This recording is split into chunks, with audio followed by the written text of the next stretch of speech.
ভোলায় পুরাতন bus stand দিয়ে সোলার শোরুম উদ্বোধন হয়েছে।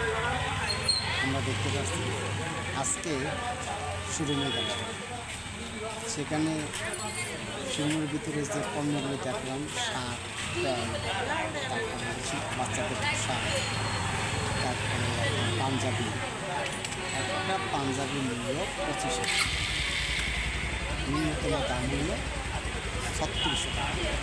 যে পাঞ্জাবিটা 3600 টাকা দাম, সেটা অন্য মার্কেটে যদি আমরা যাই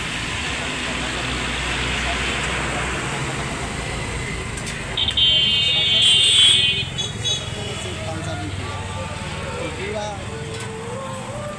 কাপড়, যে কাপড়গুলো দেওয়া দেখলাম আমরা হাত দিয়ে ধরব, এটা 25,000 টাকা মূল্যের কাপড় নয়।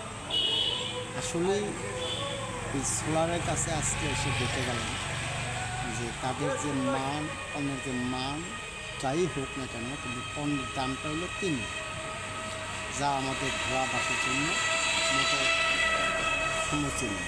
আমরা মনে করি যে সোলার কর্তৃপক্ষ তাদের পণ্যের মান বজায়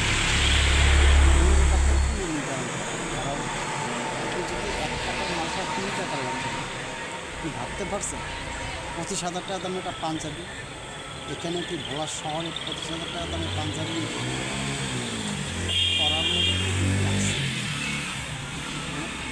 বলে?